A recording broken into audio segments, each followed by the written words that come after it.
Now, Harry Redknapp, I'm delighted to say, is still with us, and of course, many things Claire and I would like to ask Harry at the moment. One of them, Harry, and you know it's coming, Luka Modric. Were you surprised when Chelsea came in with, what, 22 million? I was surprised at the figure, yeah, because, I mean, it's a farcical. If they're going to make an offer. That's fair enough. But £22 million for Luka Modric is absolutely ridiculous. What is his valuation? We wouldn't put a valuation on him. It's difficult, Claire. He's such a fantastic player. I mean, you know, we don't want to sell him, but you know, he's up there with the very, very, very best players, certainly in the Premier League, and I think he can play in any team in the world. He's that good. You know, though, Harry, with Abramovich and his millions, this fella's life could be changed overnight, couldn't it? Well, yeah, that is the problem. It's not only, let's be honest, it's not only Chelsea would want him. There's other, you know, there's 2 or 3 other clubs who certainly, I think, if we made him available, would come in and start bidding for him. But we don't want to lose him, Jim. We need to keep our best players. I mean, we need to improve the team in the summer, not decimate it by selling such a fantastic player. You know, we've got some great players at Tottenham, and he's one of them. So we don't want to lose him. And another is Rafael van der Vaart. He was down at the training ground today, Harry. You'll be interested to hear this. Harry, have a listen. Here's van der Vaart. Yeah, it's difficult, but at the end it's also what a player wants, you know. And if somebody wants to leave or wants to go to another club, it's also difficult to keep him, because when a player is unhappy, then it's also not a good thing. Are you confident, though, that you can keep him here, or does money talk in the end? I don't know. No, Luka and Bale, they're not players like they play for money. They play for to win something, and when they think they have to go to another club, okay, that is the decision of the player. But I hope they stay, because they are fantastic and really important for the team. He's making the point, money will talk, no matter what. But you know that. Daniel Levy knows that. Yeah, sure, it's difficult. If someone comes along and offers a player to double or treble his wages, it's very, very difficult for him. But, you know, I think as Rafa's saying there, that, you know, there's no reason we can't show the ambition. I'm not saying you're going to be able to pay the wages at Chelsea or Man City or Man United could pay him. But certainly you know, if we show we're ambitious now in the summer, we've got a great group of players. If we could add a couple to that group, we can achieve anything at Tottenham. You know, we've got to I want to win the championship with Tottenham. That's my ambition. It's not impossible. It's not impossible. We need to go, and we're in a position now, if we're willing to push on a little bit and have a go, anything could happen. Have you had that conversation with the chairman, Harry, about the ambitions and what you want to achieve this season? Yeah, of course, Claire. You know, and you know, Daniel saying, well, we've got to shift some players. I understand that we need to shift some fringe players, but you know, if we don't improve, you know, we finished behind Man City last year, Arsenal, Chelsea, Man United. Liverpool are going to be pushing there. They are having a real go as well. Liverpool have always been above Tottenham in the league in the last since the Premier League started. So if we're going to maintain and push on and get into that top 4 or have a chance of doing that, we have to improve the team. It's obvious, you know. But it is a difficult one. You know, we've got a stadium that only holds 36,000. Daniel runs a club, you know, he runs a tight ship. He runs a club fantastically well. And we're not going to put ourselves in trouble through spending money that we haven't got, obviously. But if we can find a way of improving the team and getting 1 or 2 in and letting 1 or 2 go, we have to do that in the summer, because as I say, I think we've got to be ambitious now. It's no good Tottenham finishing 4th and 5th and then getting to a level, and then, as Tony Park said to me, we did that 20 years ago, and it's 20 years again before they do anything again.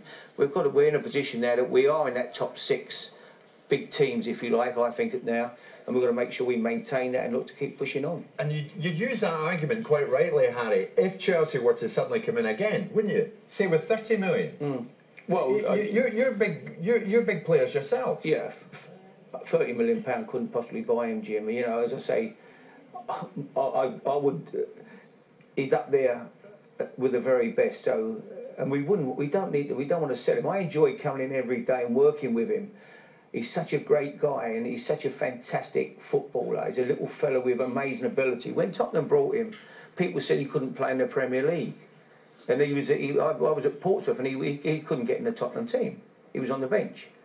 You know, and they said he's a bit fragile, he's a bit small. He's a strong little guy, he's got a heart as big as his body, he's got ability like you've never seen. and I play him in the centre of midfield. People only thought he could play in off the left, where he keeps out of harm's way and drifts in the game. He's played central now for us, in amongst the thick of the action, and he can play anywhere. He's that good. What can the other players, the dressing room, do to help you keep a player like Modric? Nothing, not a lot, Claire. There's not a lot you can do. I think the only thing you can do is for the chairman to, he does the finances. But I maybe to show Luca, if we could bring another couple of top players in, like we brought Rafa in last year. He came in the club and made a big difference. To play with the Bowles and all the other good players. The Dawsons and Kotu and all them lads. We've got lots of good players at the club. Lennon, Bowell, got great wide players. We just need to add one or two now, I think, to give us a team that can push and challenge. Make sure we get in that top four if we can. It's good we're talking about players that you would want. And am I right in thinking you really admire Giuseppe Rossi, don't you? Yeah, I love Rossi. Yeah, I think Rossi's top drawer. He's a clever player. He gets it into feet. He holds the ball up. He scores goals. He's Italian centre forward now. He's a player. We tried to get him last year. I think the fee last year was around about 18 million. To be fair, that looks cheap now. It looks cheap now. He was a player that that we nearly had last year. Tottenham fans watching tonight, Harry. I mean, are you serious about this? Are Tottenham serious about that? I know you certainly are. But would Daniel Levy put down 30 million for a player today? I'm not. I couldn't say that's up to the club and Daniel and everybody. But if you're going to buy top players, they cost top money. They're not going to be cheap. They cost top wages, they cost big transfer fees. You need miracles if you're going to keep picking up people for bargains and, they become worth mega money. It's difficult to do that. Everybody's looking for top strikers, and they are at a premium. They're difficult to find. With some addition, if you could get them. And this is the game you're in now. This is the arena Tottenham find themselves in now. As you say in one breath, Harry, quite rightly, and this is what excites Tottenham fans, you want to win that championship. But to do it, you've got to be given the appropriate tools. Yeah, well, we need to improve it. Yeah, for sure, we need to improve, Jim. Man City, we finished above Man City with the year we got in the Champions League. Man City went out and spent, £140 million to narrow the 2-point gap that we had on them. And they improved and they finished above us last year. You look now. Look at Man United. Fergie's made some great signings. He's gone out and bought early, signed a fantastic goalkeeper, signed a great young centre half who I think will play for England many times. And Ashley Young, I think he's a top player. He's made great signings and he's not finished yet. They're going to improve. Chelsea are going to improve.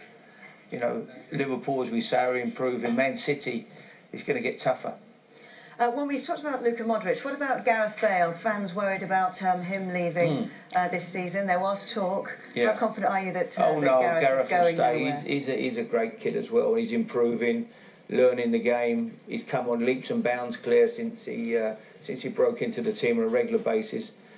He's a player, really. He needs to stay at Tottenham and keep learning and keep improving. He's a massive player for the club.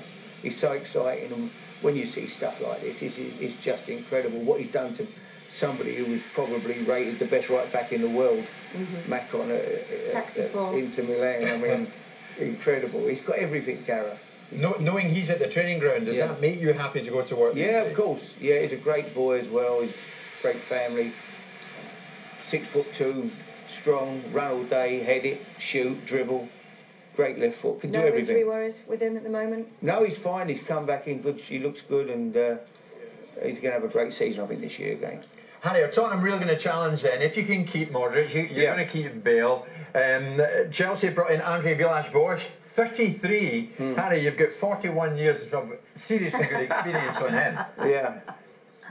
How do you see this, briefly, how do you see the season shaping up? Are Tottenham going to be in there fighting City, United and Chelsea? We've got to be, yeah, we want to be. We played some great stuff last year and the year before, Jim, so there's no reason we can't. But I'm not going to sit here and say that, we don't need to improve a bit. We do, it's obvious. If we don't improve, then it's going to be difficult to get above those teams.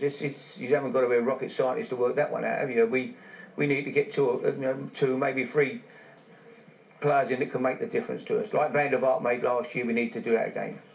Harry, thanks ever so much. Pleasure. Great to see you. Pleasure to have you in the studio with us on day one of Sky Sports News in our new environment. Coming up next, it's the